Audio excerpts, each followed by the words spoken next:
from the Gates, a story of divine dealing through Dunkirk by Captain H.E. Beresford, MASH. Chapter 1. Given a Promise. I shall write frankly.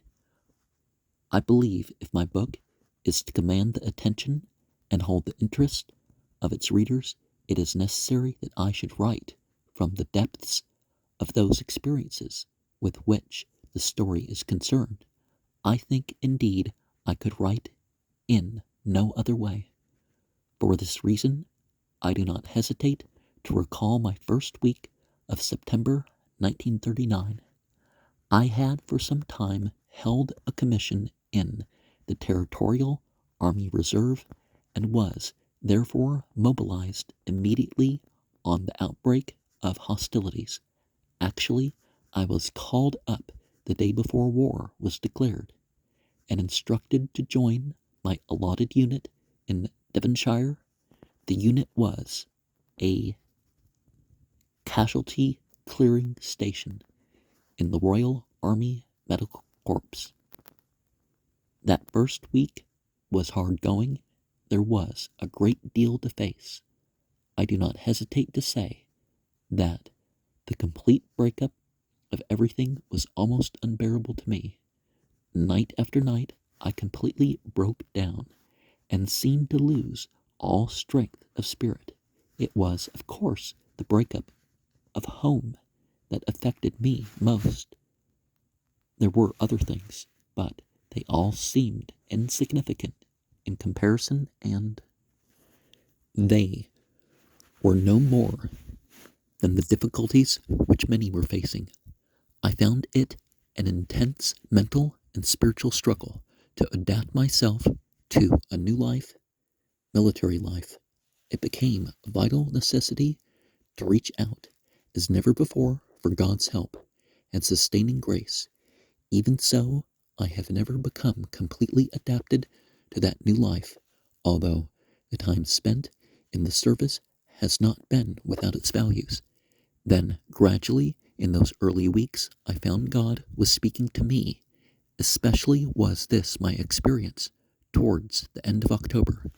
Now, this is not an extravagant claim based on some religious emotion.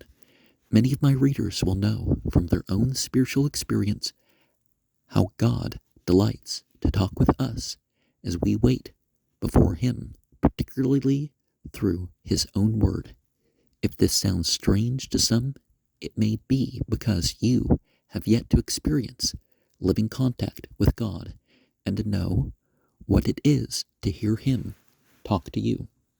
We talk to God a great deal with our many prayers, but we need more and more to let Him talk to us.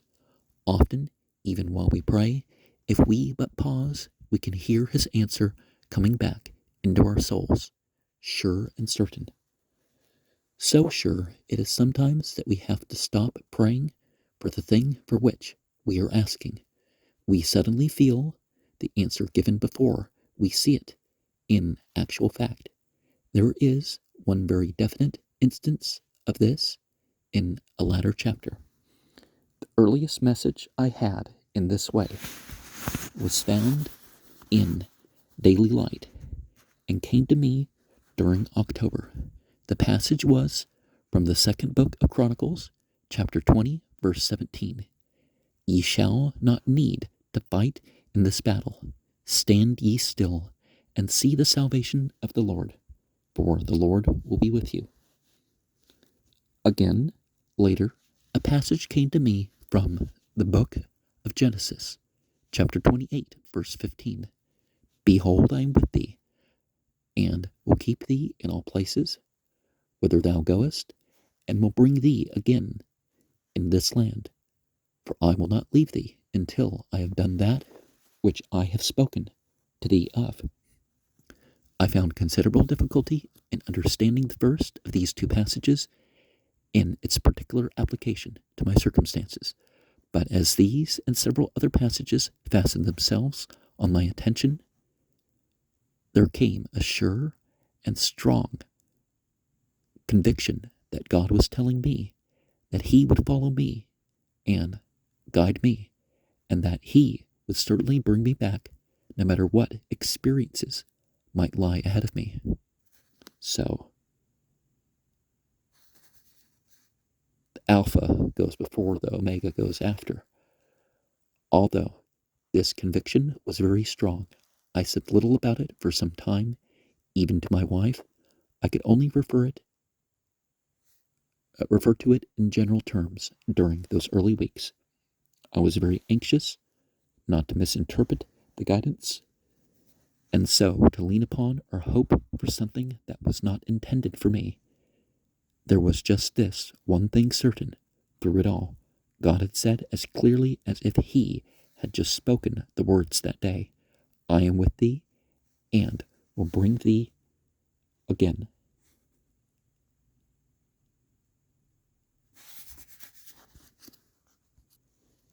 To my shame, I have to record it. It was hard to believe.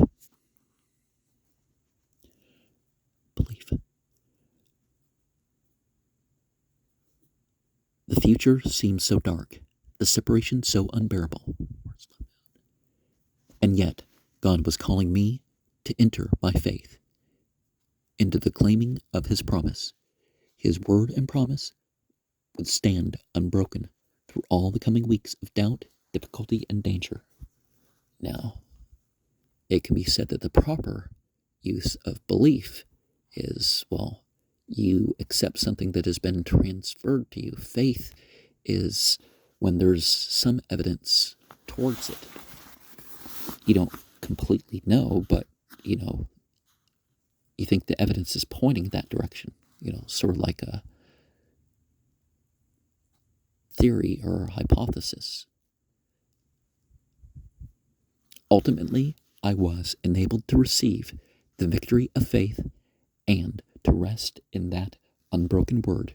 During a short weekend leave, I told my wife with absolute confidence and feeling no shadow of doubt that if and when I went abroad, she need never doubt of the final outcome. I was bound to come back. I asked her to type out the following lines and hang them under my photograph. Then, when doubts arose, our faith was tested, a glance at the words would be an instant reminder that God had been the giver of a promise, which was ours. I carried a copy of the words with me always, and I still have that copy, much stained with seawater and oil, for it was one of the few things on me when I was picked up out of the sea on a later day. These are the words, and I am indebted greatly to the American writer for permission to reprint them. Have you come to the Red Sea place in your life where, in spite of all that you can do, there is no way out, there is no way back, there is no other way but through? Then wait on the Lord with a trust serene till the night of your fear is gone. He will send the winds. He will heap the floods. When He says to your soul, go on. And His hand shall lead you through, clear through, ere the watery walls roll down. No wave can touch you, no foe can smite, no mightiest sea can drown.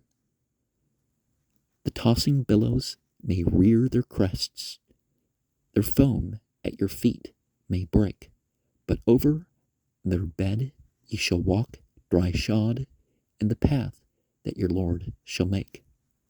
Streams in the desert. We could not know then how prophetic these words were to be. They were almost literally fulfilled.